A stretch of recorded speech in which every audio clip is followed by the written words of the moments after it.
Movie के start में हमें एक लड़की को दिखाया जाता है जिसका नाम हेली होता है और यहाँ पे स्विमिंग कंपटीशन चल रहा होता है, लेकिन हेली इस कंपटीशन में हार जाती है और तभी उसके पास उसकी बड़ी सिस्टर का कॉल आता है और वो उससे कहती है कि जल्दी से जल्दी हमें इस स्टेज से बाहर निकलना पड़ेगा क्योंकि यहाँ पर कुछ ही देर में बाढ़ आने वाली है। और ये न्यूज़ हमें टीवी पर भी दिखाई जाती है। फिर यहाँ से हेली अपने डैड के घर जाती है उन्हें घर से लेने के लिए। यहाँ पर हमें पता चलता है कि हेली की मॉम का और उसके डैड का आपस में डिवोर्स हो चुका है और तभी उसे बेन मिलता है और बेन उसे आगे जाने से मना करता है क्योंकि आगे का रास्ता ब्लॉक हो चुका था और वो उससे वापस जाने के लिए बोलता है। बेन उसकी सिस्टर का एक्स बॉयफ्रेंड होता है और यहाँ से हेली उन सबको चकमा देकर भाग जाती है अपने डैड के घर। जैसे ही वो अपने डैड के घर पहुँचती है तो उसे उसके डैड नहीं मिलते। यहाँ पर उसे उसके डैड का एक पपी मिलता है और इस डॉग का नाम चिनी होता है। यहाँ पर उसे उसके डैड नहीं मिलते तो हेली अपनी फैमिली होम जाती है जहाँ पर उसके डैड की और मॉम की काफ़ी सारी यादें जुड़ी हुई होती हैं और हेली को लगता है कि उसके डैड इस घर में ही आए होंगे और वो उस डॉग को लेकर इस घर में पहुँचती है और ये घर एक लेक के पास भी होता है और हेली जाकर अपने डैड को आवाज़ देती है लेकिन उसे कोई आवाज़ नहीं आती, इसलिए वो अपने डैड को कॉल करती है। तभी उसे पता चलता है कि उसका डैड का फ़ोन कहीं पर रखा है तो वो जाकर किचन में देखती है तो उसे कोई पाइप का प्रॉब्लम नज़र आता है तो वो समझ जाती है कि उसके डैड नीचे बेसमेंट में गए होंगे। तो वो नीचे बेसमेंट में जाने लगती है और वो नीचे जाकर अपने डैड को ढूंढने लग जाती है। वहाँ पर उसे बहुत सारे चूहे मरे हुए मिलते हैं और वो जैसे ही नीचे जाती है तो उसे उसके डैड बेहोश मिलते हैं और वो काफ़ी ज़ख्मी हालत में होते हैं। तो वो अपने डैड को वहाँ से लेकर आने लगती है लेकिन तभी उसके ऊपर कुछ क्रोकोडाइल हमला कर देते हैं। तभी वो समझ जाती है कि उसके डैड के ऊपर भी क्रोकोडाइल ने हमला करा है, इसलिए वो एक पाइप के पीछे आ जाती है जहाँ पर क्रोकोडाइल नहीं पहुँच सकता और वो अपने डैड को होश में लाने की कोशिश करती है और वो उन्हें बारिश का पानी पिलाती है जिसकी मदद से वो होश में आ जाते हैं। और तभी हेली को कॉल आने लगता है लेकिन उसका फ़ोन उससे कहीं दूर पड़ा होता है।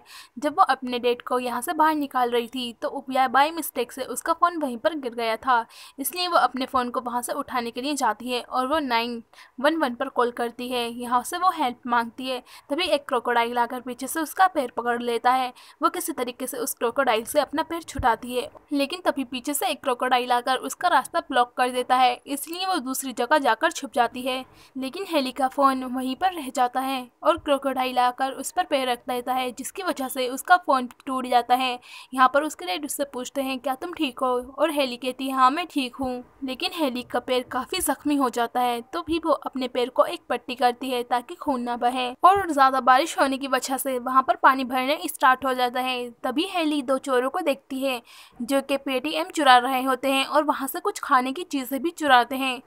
तभी वो दोनों उस पेटीएम की मशीन को अपनी बोट में रखते हैं। उनमें से एक आदमी हेली की टॉर्च की रोशनी को देखता है तो वो उस टॉर्च की रोशनी का पीछा करने लग जाता है, लेकिन तभी वहाँ पर क्रोकोडाइल आ जाते हैं और उन दोनों को अपने साथ ले जाते हैं जिसकी वजह से उन दोनों की वहीं पर मौत हो जाती है। और हेली के डैड वहाँ से बाहर निकलने के लिए वहाँ सेकेंड रास्ता बताते हैं और हेली उस डोर को ओपन करने की कोशिश करती है लेकिन वो डोर ओपन नहीं होता क्योंकि उसके ऊपर काफ़ी सारा सामान रखा होता है और चीनी वहां आकर उस पर से सामान हटाने की कोशिश करता है लेकिन बेचारा चीनी भी फेल हो जाता है। तभी वहां पर बेन आता है अपनी फ्रेंड के साथ उनकी मदद करने के लिए। वो दोनों बेन की आवाज़ सुनकर ज़ोर ज़ोर से चिल्लाना स्टार्ट करते हैं ताकि बेन उनकी आवाज़ सुने और उन्हें बचाने के लिए आ जाए। और तभी बेन बेसमेंट के अंदर जाने की कोशिश करता है लेकिन वहाँ पर एक क्रोकोडाइल आकर उसे अंदर खींच कर ले जाता है और फिर बाहर उसके दोस्त को भी एक क्रोकोडाइल आकर पकड़ लेता है। और तभी हेली अपने डैड के पास पहुंच जाती है और वो हार मानने लग जाती है।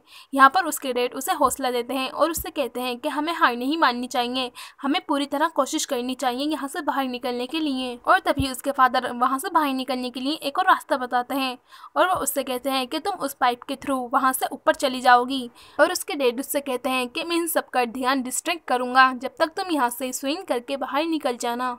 और हेली भी इस बात के लिए एग्री हो जाती है और वहाँ से निकलने की कोशिश करने लग जाती है। तभी हम देखते हैं कि उसके फादर के पास एक क्रोकोडाइल आ जाता है और वो उस क्रोकोडाइल को वहीं पर मार देते हैं। फिर हम यहाँ पर हेली को देखते हैं जो कि यहाँ से बाहर निकल रही होती है। तभी उसे उन क्रोकोडाइल का रास्ता दिखता है जहाँ से वो आ रहे होते हैं। फिर वो आगे चलकर देखती है तो उसे एक पुलिसमैन की डेड बॉडी मिलती है और वो उसमें से एक गन निकालने की कोशिश करती है लेकिन तभी वहाँ पर एक क्रोकोडाइल आकर उसके हाथ को पकड़ लेता है और वो उसके मुँह में ही फायर कर देती है जिसकी वजह से वो क्रोकोडाइल मर जाता है। फिर यहाँ से हेली उस पाइप के थ्रू वहाँ से बाहर बाहर निकलने की कोशिश करती है, लेकिन उसके पीछे एक क्रोकोडाइल पड़ जाता है।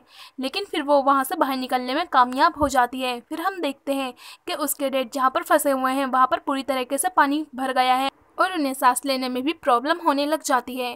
तभी वो बेसमेंट के ऊपर जाती है और वहाँ से रास्ता बनाने की कोशिश करती है। वो वहाँ से रास्ता बनाकर अपने डैड को बाहर निकाल लेती है और वो उन्हें सांस देने की कोशिश करती है। तभी उन्हें होश आता है और वो दोनों वहाँ से बाहर निकलने की कोशिश करने लग जाते हैं। वो घर से बाहर जाते हैं और वहीं पर एक उन्हें चोरों की बोट दिखती है और वो दोनों अपने डॉग को लेकर वहाँ से निकलने की कोशिश करने लग जाते हैं। लेकिन तभी देखते ही देखते वहाँ का मौसम एकदम शांत हो जाता है और वहाँ पर बहुत सारे क्रोकोडाइल होते हैं। लेकिन तभी सायरन बजने लग जाता है, यानी डैम का पानी फुल हो गया है और वहाँ पर कभी भी बाढ़ आ सकती है। ये देखकर हेली के फादर उसे मोटिवेट करते हैं और उसे स्विम करने के लिए उस बोट तक पहुँचने के लिए बोलते हैं। यहाँ पर वो अपने स्विम करते हुए उस बोट तक पहुँच जाती है और उस बोट को लेकर अपने फादर के पास आती है। वो तीनों उस बोट के ऊपर चढ़ तो जाते हैं, लेकिन तभी वहाँ पर बाढ़ आ जाती है, जिसकी वजह से वो दोनों फिर से अपने घर में वापस आ जाते हैं और वो दोनों उस घर में फंस जाते हैं। इसी में फिर उसके डैड को कुछ फ्लेज मिलते हैं और वो अपने पास रख लेते हैं। यहाँ पर हेली को वॉकी टॉकी मिलता है तो वो उसकी मदद से संपर्क करने की कोशिश करती है, लेकिन सिग्नल वीक होने की वजह से वो किसी से बात नहीं कर पाती। फिर हम हेली के फादर को देखते हैं जिनके हाथ में फ्लैग होता है। वहाँ पर क्रोकोडाइल आकर उनके हाथ को तोड़ देता है। फिर यहाँ पर एक क्रोकोडाइल हेली के पीछे भी पड़ जाता है, लेकिन हेली किसी तरीके से उसे बाथरूम में बंद करके ही वहाँ से निकल जाती है। और तभी हेली को एक रेस्क्यू हेलीकॉप्टर दिखाई देता है और वो इसे सिग्नल देने की कोशिश करती है और तभी उसके पीछे से एक क्रोकोडाइल हमला कर देता है। तो वो अपने डैड से बोलती है कि आप जाकर रूफ पर चढ़ जाएं, मैं वहाँ और किसी रास्ते से आऊँगी। और हेली उसे एक फ्लैग से मारने में कामयाब हो जाती है और तभी हेली के हैंड्स ज़्यादा पानी भरने की वजह से फ्लिप होने लग जाते हैं। तभी उसके डैड उसका हाथ पकड़कर ऊपर की तरफ खींच लेते हैं और यहाँ पर उसके डैड और हेली और उस डॉग की जान बच जाती है।